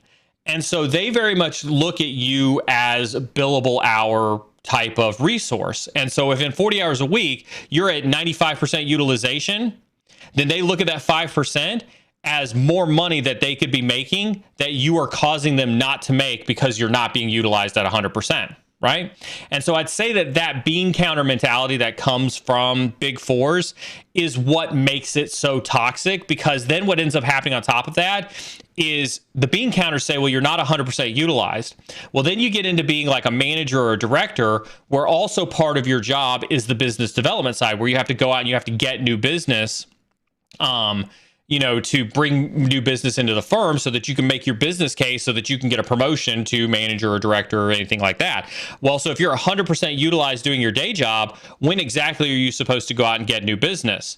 And they're like, well, your peers are 120, 130% utilized because they're going out and doing the job and getting new business because they've got $5 million in the pipeline. And that's how you can get into a toxic relationship with a Big Four that could, lead to and has led to, Carmen has been put into the hospital, right? We've had some scary moments where she's been put in the hospital because of the level of burnout that comes with the Big Four. And so that's the bad experiences that I would say that come with working for a Big Four. So, all right. So with that being said, we're going to go ahead and do our second giveaway of the morning. We're going to pick 3 winners for this one. I want to give a huge thanks to Cybersec Mom. She has been one of the longest supporters of this stream. You know, she donates things all the time. You know, and she's also the creator of the narwhal, the Cybersec Ninja Fighter GIF that's in chat right now. So thank you so very much, Cybersec Mom. We're gonna pick 3 winners for these Try Hack Me giveaways. Same rules apply. Make sure you are in Discord. Make sure your Discord name matches your YouTube name. You are going to message Josh Mason with this one as well, and we will go ahead and press on with questions. I know you've been very busy this month with the Pen Test Academy acquisition. When do you think the videos will be completed for the basic mentorship for October? Fantastic question. They will all be done by the end of the month. They will all be done by the end of the month. I intentionally do those. I try to wait till the end of the month for those. As you know, we did them last month. We waited till the end of the month. I'll wait till the end of the month to do this month as well. It'll be a video creation weekend on that one as well. The acquisition had nothing to do with that. That was by design. You know, just sit down and I'll just crush through all those videos all at the same time. And again, I'm very transparent on my process on that one. M Crow, you know, I get them all together and I'm like, okay, today's going to be a basic mentorship day, and I'll sit down and I'll go through the resumes and I'll cut and edit all the videos and drop them all into YouTube for y'all to have access to rolling into next week. So that's by process and by design. I did see there was somebody who asked about the AWS and the Azure betas. Here we go. Base case. I saw base case in there. I did want to address this one, because I know Dev's been asked about this. I did see that Dev had to go to work. I apologize to Dev that he missed this one. We'll have to tell him about this one because I know he's been asking too. Let's talk about the INE, AWS and Azure betas for a second. So remember a couple months ago, we went through a beta process both for Cloud Fundamentals, AWS, and Azure betas. Those have been an amazing success, and I want to say thank you all so much to everybody who has participated in that. I couldn't be prouder for the way that the community has you know, come through to participate in those betas. I'm just looking at the dashboard for the giveaway. Make sure everybody's listening to me. I don't see a whole lot of people vying for these Try Hack Me vouchers. If you're listening to my voice and you want to get in on 3 Try Hack Me vouchers, you know, there's some Try Hack Me that's going on right now. I just know there's some people who are going to come back and be like, did I miss the giveaway? You might have if you weren't listening to me. I only see a handful of people vying for these Try Hack Me vouchers. So I'm just making sure we got everybody in there. And so I appreciate everybody's participation in that. No, there's no giveaway for OSCP. Not happening. Not on this stream. We're very anti-OSCP here on this stream. We believe in non-toxic relationships. Non-toxic relationships here. I totally did that, and I totally lost base cases. There we go. Yeah, see, that's what I got distracted. Freaking figures get distracted. There we go. So participation in the AWS and the Azure betas has been fantastic. I think we ended up with over 3,000 participants in both of those betas. It was really, really good. We went back and we took a look back, and we've done several streams. We've had Brooks on. I know Brooks and Amanda have done a stream to talk about the betas, and we took a look back, and we've been playing with a change of strategy when it comes to the AWS and the Azure betas. And my hesitation is trying to figure out, because obviously Scott from a marketing perspective wants to have his marketing day in terms of that, and so I'm trying not to ruin too much of his thunder as well, although we are pretty well known for cyber secrets here on this stream. We just closed an acquisition last Friday. Now, I've been asked very, very nicely not to disclose who we acquired, who I closed last Friday. They want to make a big marketing to-do out of it. And so I'm going to respect the wishes of my employer and not tell you who I closed the deal with last Friday. But I am going to tell you some details about the deal that we closed last Friday. over 200 hours, of cloud content that we acquired, both in Azure and in AWS. Runs a very, very successful digital media production that's associated with their company. We're very, very excited to have closed this acquisition and have that content added to the portfolio. That content right now is in the process of being integrated with I&E's platform right now. And then we closed those together, that cloud acquisition and the Pentester Academy acquisition. We closed those together because we also wanted to bring the hands-on lab piece. Like, a lot of you have asked me about Pentester Academy's role in future I&E, stuff. It's nice that we're getting all these pen testing labs, and I'm not going to downplay the fact that we're getting 2,500 pen testing labs. But listen to me when I tell you that wasn't why we bought Pentester Academy. Like, I'll say that to everybody on this stream right now. That wasn't why we bought Pentester Academy. We bought Pentester Academy because we saw a vision of taking what was created for pen testing and applying it to cloud, applying it to cloud security, applying it to dev, applying it to DevOps, applying it to networking, right? And so, yeah, those 2,500 pen testing labs are nice, and we're absolutely going to integrate those into the platform, but that is not priority number one. Priority number one is take the vision for those who have taken the Pentester Academy labs, take the vision of those labs and imagine if you could now apply those to those Azure courses, to those AWS courses, to container security courses, right? To DevOps courses, right? To some of you who are wanting networking basics, right? Like IP addressing or subnetting or, VLANing and things like that. Imagine if we could take those labs, the same way those labs are designed, and apply those across those concepts across the board. That's priority number one, right? Is to bring that level of interactivity onto the platform in ways that none of you have ever experienced before to date, right? And so when we sat back and looked at the AWS, and when we sat back and looked at the Azure betas, right, that we had done, and we looked at the timing between Pentester Academy and this other acquisition that I can't mention together, we decided to put a hold on the betas. We decided to relook at where we are in trying to disrupt the cloud training space. And I want to be very, very specific about this, right? We are looking to disrupt the cloud training space. And I truly believe that between these two acquisitions that I closed last week, that we are going to do that. We are definitively, unequivocally going to do that, right? And it's going to change. There's this concept that we have in mind. And again, I'm being coy. I would tell you all as much as I absolutely can. I've been asked for some things not to talk about on stream because they do know that I share a lot with you all, the community. I won't explicitly say that I've gotten in trouble for it, but I've walked a fine line with how much I tell you all as a community. But I could definitively tell you that the vision we have for cloud is going to change this industry, and I'm so incredibly excited.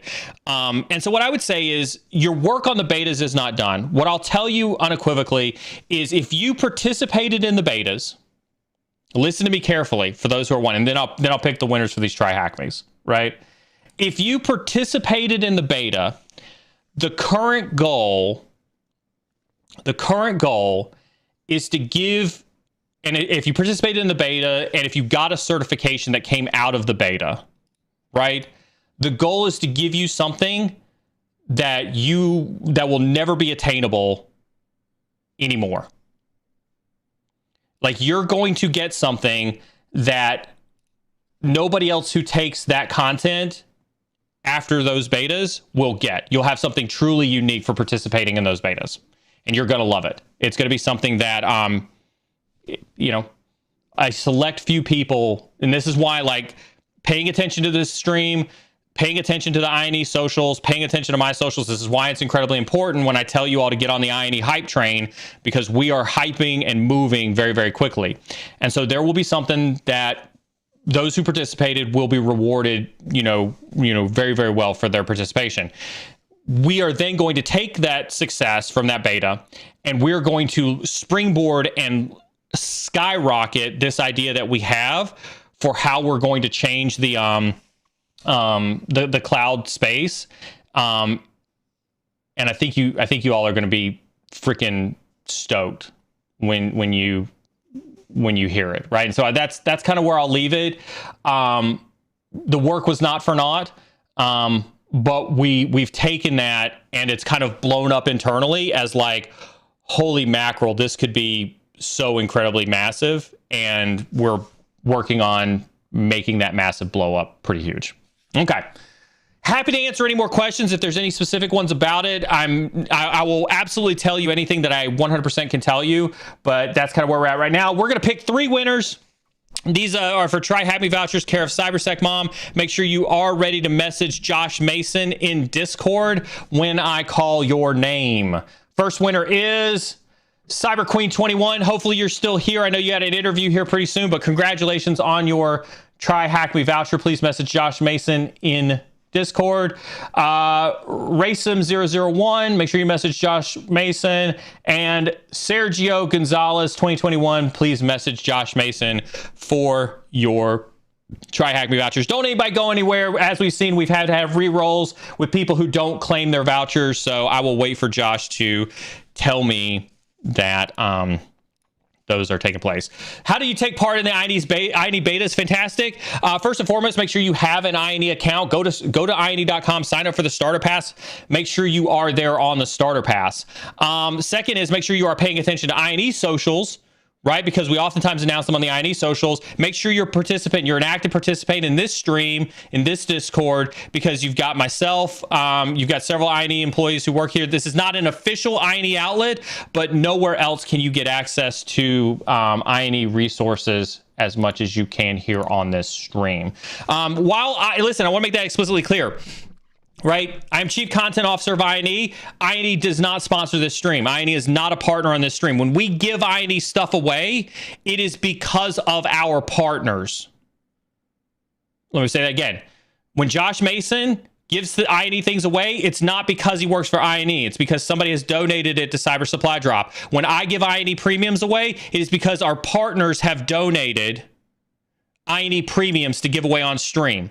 I want to make that explicitly clear. This is not an official media outlet of INE, but I do make myself available as Chief Content Officer to answer any and all questions about INE, and I will forever do that as long as this stream is active. So my ask in return of you is that you hit those exclamation point partners and you support our partners, whether it's Attack IQ, whether it's VMware, whether it's At Root Beverages, whether it's CSD, it doesn't matter. They provide prizes and discounts for you. Josh will tell you, every conversation we have with partners is, what are you going to give to the community? Okay? And so I ask you as my community to support our partners in that fashion. Brian says, being remote, how can I be of assistance to you, INE, the community? I love that Brian asked this question. I am always in need of people to help me with this community, whether it's helping me with social media, whether it's helping me with video editing, anything like that. I'm always personally, looking for people to help me with that. In terms of helping INE, helping the community, obviously the voice of the channel is incredibly important. Spreading the good vibes about INE is always, a plus. Helping the community, I think, is probably the easiest thing to do, right? It's participation. It's participation in the community, right? A community exists. Listen to me. This is one of the things I'm most proud of. And I'll say this, right? I am most proud of this community for no other reason other than we have created an environment and an atmosphere that is responsible for so many people's success.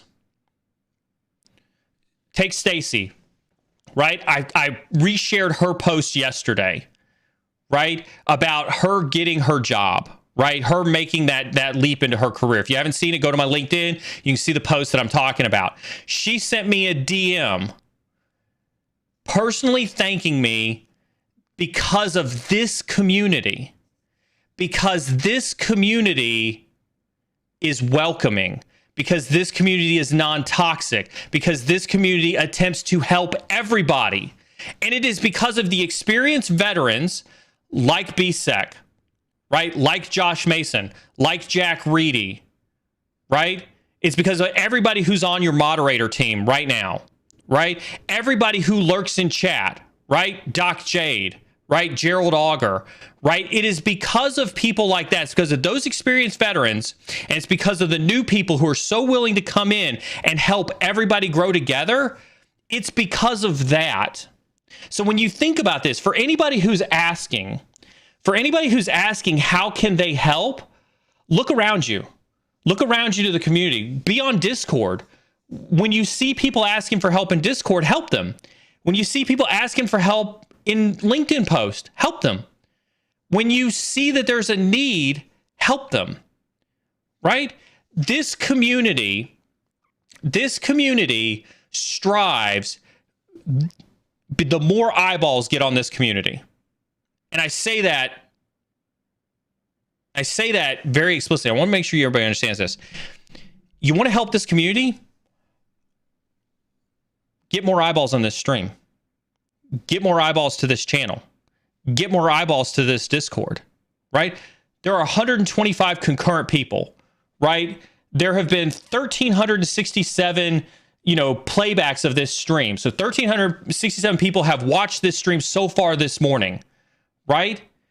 I want everybody to take a goal that says, I'm going to personally be responsible for increasing Discord membership by 10%, increasing views to the channel by 10%, increasing subs to the channel by 10%, right? You want everybody to share in this community. And we want a community where we talk about the toxicity, right? You heard Josh mention it, right? We want to create a community that isn't toxic, that shows the right side of cybersecurity. And so for those who want to personally take on a challenge for being of assistance to me or to the cyber insecurity community, take a personal challenge that's based on metrics. How will you do it? Are you going to increase our subs? Are you going to increase our live views? Are you going to increase our offline views? Are you going to increase the number of people that are on our Discord? That's the challenge that I would encourage you to do. If you want to help me personally, reach out to me. I'm always listen. I will always accept help from anybody that wants to help and volunteer. I don't make any,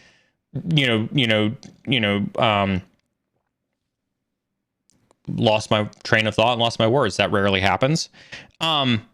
I don't have any prejudice for who helps me. BMT messaged me the other day about helping with video content, right? I use Hootsuite for my social medias. I've got no problem asking for people who can help me with social media accounts, right? We now have a cyber insecurity, LinkedIn page. I would absolutely love to have admins of the cyber insecurity LinkedIn page to help me, right? There is no shortage of volunteer opportunities for this community. I'll never turn them down. Just reach out to me and tell me, what you're willing to participate in. And everybody is here to help. And that's honestly, that's all I could ask for. It makes me so happy. We're just all here to be awesome. We're just all here to be awesome. Right. And that's cool. Looks like we got Cyber Queen 21 and Race Sim on the giveaway. Sergio, make sure you are messaging Josh Mason to get your Try Hack Me voucher. Harsh says, you mentioned in a YouTube short that instead of going from help desk to SOC analyst to break into cyber, a better one would be GRC. Kindly elaborate on how to get into GRC. GRC is probably one of the least technical job roles that we have in cybersecurity. And so I think if you're coming from help desk, if you're coming from any type of non-technical role where you've got a lot of business skill set, you've got a lot of business administration, you've got a lot of those types of skill sets. That's why I say GRC is super easy to get into, is because you can start to look for risk analyst positions, GRC analyst positions, policy writing positions, IT auditors, those types of positions. Those are some of the best ways that you can, get into a GRC role with that one. What level of networking skills is good for getting into cybersecurity? Basic networking skills. Like I said, I would understand IP addresses, OSI model, things like that. Easy stuff. I would not take a full CCNA. I think there's absolutely no need to take a full CCNA. Absolutely, whatever. Like, that's total waste of time. What skills are essential for CTI? CTI stands for Cyber Threat Intelligence.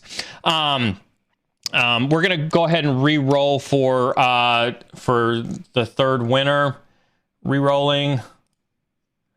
Rami. Glad to see Rami win. Rami is a frequent. He's one of the first people that shows up in stream. Rami, congratulations on your Try Hack Me. Make sure that you message Josh Mason in Discord. What I would say, essential skills for CTI. Critical thinking is huge. And I did see somebody ask a question earlier that said, like what are some skills to develop? Critical thinking. We could talk about that, a little bit as well, but I'd say being able to do that critical thinking and to be able to understand how to do an analytical process are massive when it comes to CTI. You're spending a ton of time investigating, right? You're spending a ton of time questioning, like, does this make sense? Spending a ton of time questioning, what else do I have to look at? What are some ways that I'm not thinking about this problem, right? Those are all critical things to cyber threat intelligence. And so that's what I would say, is that they're more on that thought process side in terms of how you, you process that information and how you make that successful. So, Rami, congratulations to all of our winners today.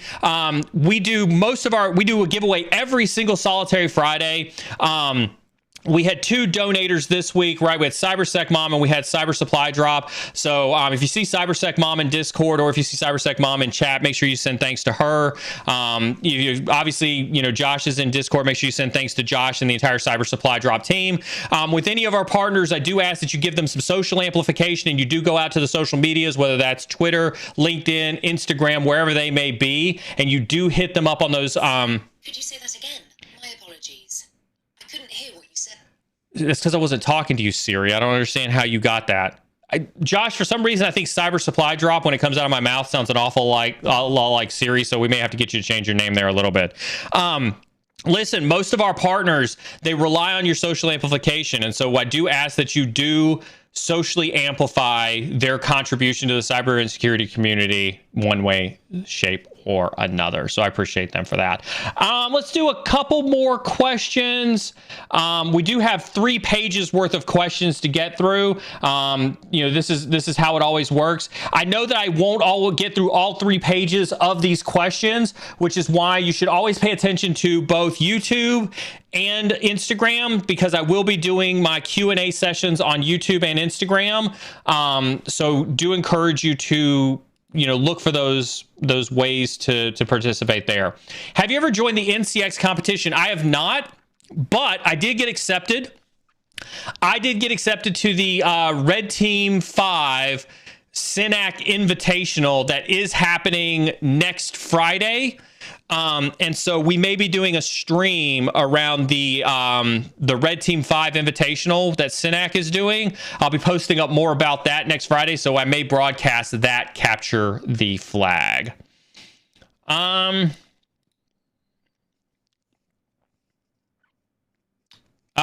saw this one. I actually spent a lot of time last night researching this, right? Any comment on the rebranding of Facebook? So, this metaverse thing is kind of interesting.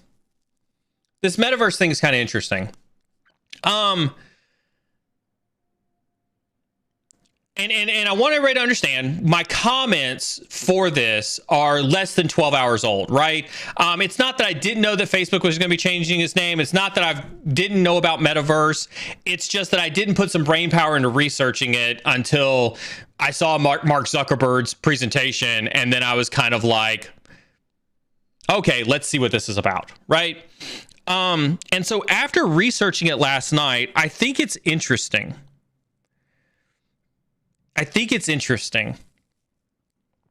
And for those who don't know, before the announcement, long before the announcement, I did pick me up a brand new Oculus Quest 2, but I did it for different reasons. I did it because I've been researching a company called Immersed VR.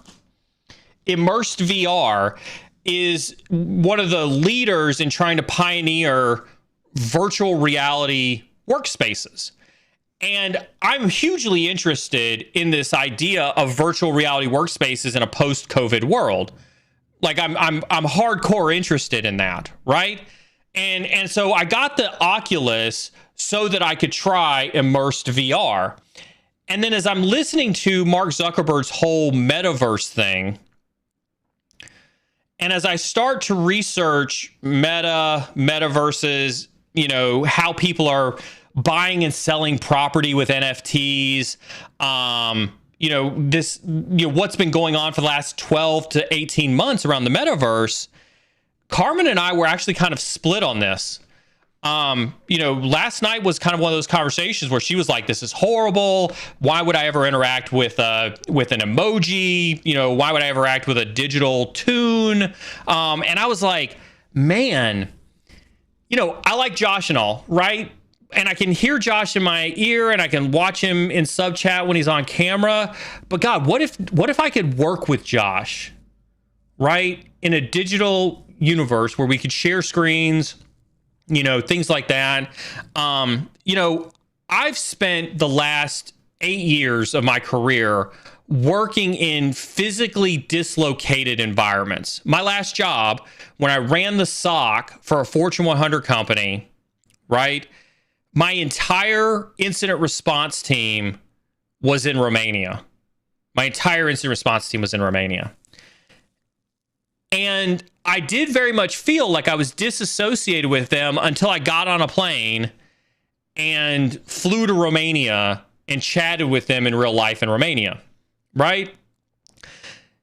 And so I do look at this and I go, what if I could interact with that team more in a virtual setting, right? What if I could put on a set of goggles, create a virtual SOC? What if I could hire a bunch of developers and we could create a virtual SOC for that Fortune 100 company where I could see and talk to my IR team that was in Romania, right? And so when I put that lens on, I have to admit, as a leader, as a security leader, I was kind of like, this could be interesting from a remote work, remote collaboration type of perspective.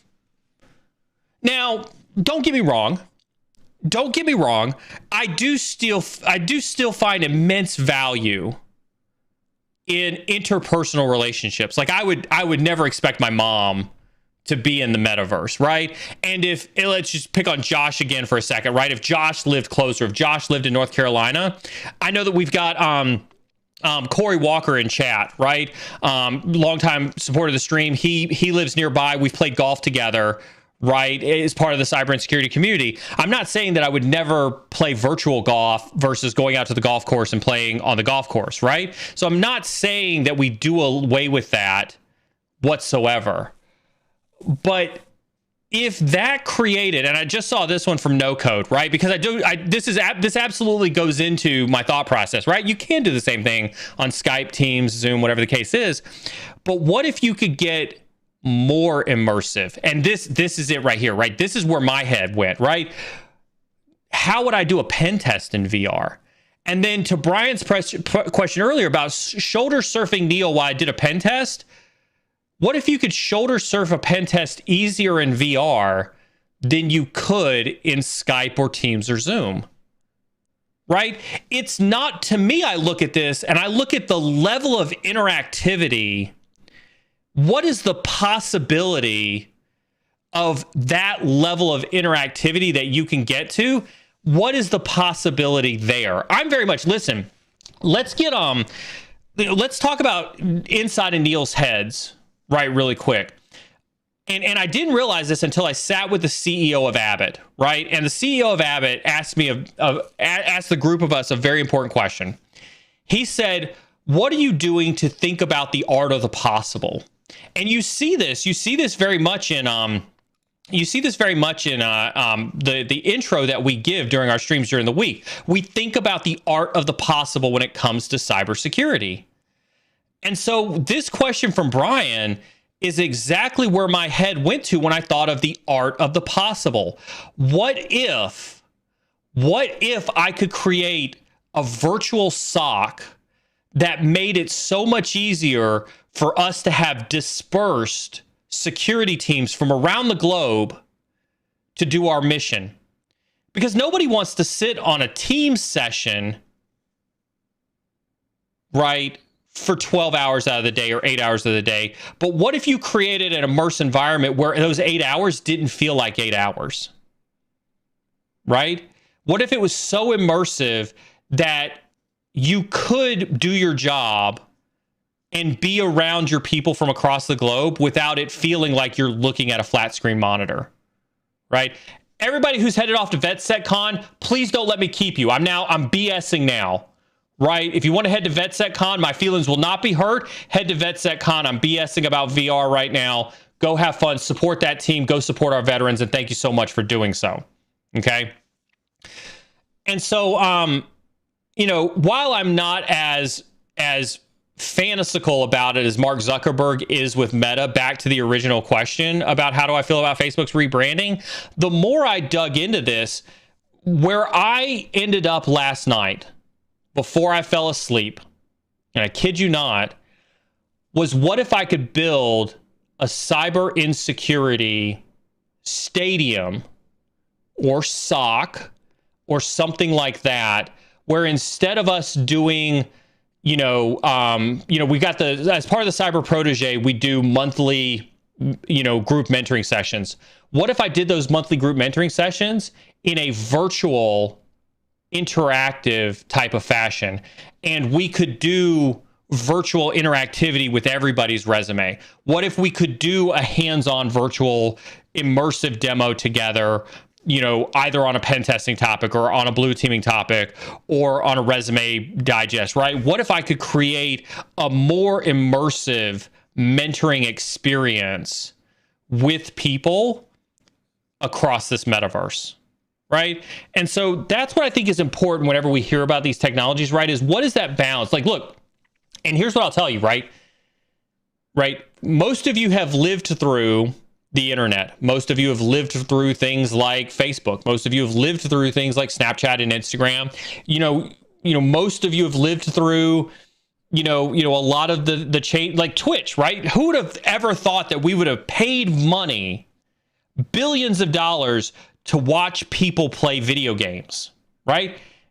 Carmen has said this to me before. Neil, why do you watch people play video games? Why don't you just jump into the video game and play yourself, right? And we all know the answer to that. I'm not good enough. I don't have a computer, right? These guys make it fun to watch, right? It's entertaining. Don't scoff at the idea of having a virtual reality mentoring session. Don't scoff the idea of having a metaverse as being the next big thing to the internet, because most of us didn't think that we'd sit around and watch people play Fortnite day in and day out, right? So I think it's entirely possible. I think that it's I think that we should be sitting here thinking about, like, what does a VR cybersecurity world look like? And I can tell you right now that I'm starting to look at what it takes to build a cyber insecurity metaverse, and I'm going to give it a try. You better believe it. You better believe I'm going to give it a try. Devnell, does this mean you've tried Immersed? Not yet. I'm basically commenting on Mark Zuckerberg's thing last night. I did get my Oculus in this week, Devnell. So I did get my Oculus in this week. And so this weekend's project, in addition to everything else, is to set up Immersed VR and to play with it. What if you could record the pen test and others could view it in VR better than the walkthrough section of a report? Absolutely. That's exactly what I'm saying right there, right? Thinking outside the box. What if instead of having a paper report for your pen test report, what if you could watch a hacker replay it in a metaverse via VR to see what that's like, right? So I think that, like, really think about this, right? Really, really think about this. Think about Think about if you had to visualize a cyber attack. What if, when you think, for those who have been part of an incident response team, right? For those of you who have been part of an incident response team, and you get a flashy alert that Mimikatz has launched on a machine, right? What if and this is how I vision it, right? This is how I envision it. Think about this, right? What if I'm sitting in my VR immersed environment and I get a big flashy alert that says Mimikatz was detected on a box? And what if in that immersed environment, I could immediately go to that machine in a virtual reality setting, and immediately when I click on that machine, I see all the other machines that it's connected to, or all the other machines that it's communicated with, right? I know you can do this in Carbon Black EDR, but you have to click through it and you have to look at it on a 2D screen. What if you could just simply touch it in VR and you could immediately get that blowout and you could see all of the computers that were associated with? What if you could see all of the connections to all the data that it's talked to in the last 24 hours? What if you could pick and choose? And what if you could interact in that incident in VR instead of having to click through Splunk functions, instead of having to click through Splunk dashboards, instead of having to dive deep into things like EDR? What if it became a more immersive incident response experience, right? That's where my head goes, is what if we could be faster? What if we could be faster in responding to cybersecurity incidents because we were more immersed in our SOC experience, right? Think like that. Start thinking, what does that look like? And 100%, right? No code. I don't disagree with you, right? Would you really want something strapped to your face for 8 hours? When you say it like that, the answer is no. Absolutely not. I wouldn't want something strapped to my face for 8 hours. But what if it didn't feel like 8 hours? What if this is a problem for the manufacturers to say, it's your responsibility to make this so immersive, I don't feel like it's strapped to my face for 8 hours? This is a symptom of an evolution of an industry, right? When you say this, you're not discounting. I do remember the movie Lawnmower Man. I was wondering if anybody else would see this, but I see Lucius say this, right? Do you remember the movie Lawnmower Man? Absolutely. And that movie was so eerie when I saw that, right? Totally remember that movie. When we talk about this problem, no code, I worry that you're not disagreeing with me that the level of immersion when it comes to cybersecurity could truly be life-changing. It could truly revolutionize how we do pen test, how we do SOC work, whether we're doing incident response, threat hunting, whatever the case is. You're not disagreeing with me. You're saying it would be uncomfortable. I don't disagree with you. The amount of people that I've seen talk about this Oculus that says, like, I can mostly wear it for like 2 hours or 3 hours before like it gets a little annoying on my face, I'm going to test that out. But I see that as a function of the evolution of VR.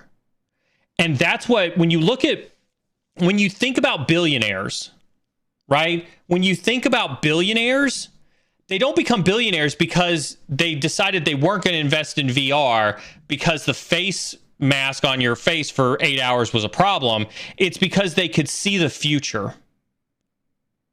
They could see the future. And if anything, what I would encourage you to take away from this conversation is see the future. VR is here. Facebook, Meta, transforming their company, whether you like them or not, they're doubling down on it. The CEO of Epic Games, Tom Sweeney, doubling down. I didn't realize the statistics behind the Ariana Grande Travis Scott concert. When you look at the number of people who attended those concerts in Fortnite, and you think about, you would never see a real concert with 27 million people. And remember, I've got an 11-year-old son, and we play Fortnite every Sunday. And I was totally being boomer. When he would be like, Dad, look at my new skin. Dad, let me show you my new skin. I was totally being a boomer about it. And then I started to piece together all the pieces of this metaverse, and I realized that 27 million people watched Travis Scott in a concert. Not a real Travis Scott concert, in a metaverse environment on Fortnite. 27 million people. You want to know why Mark Zuckerberg's a billionaire? Because he can see the future. And what I would encourage every single one of you to do, yeah, we can poo-poo on VR all day long. We can poo-poo on the metaverse. And we can poo-poo on NFTs. But the reason these people are billionaires and millionaires is because they can see the future. So what I'd encourage you to do is to think about the art of the possible, start looking into the future, start seeing the future. And on that note, I appreciate everybody tuning in for me this morning with our lovely and awesome team of the Hacker. Go support VetSecCon. Do truly appreciate everything that they are doing over there.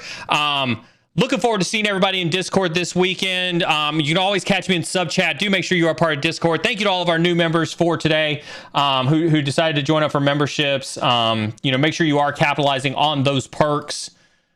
And listen, whether you're on the red side, whether you're on the blue side, whether you're still deciding, keep learning. And I'll see y'all on Monday.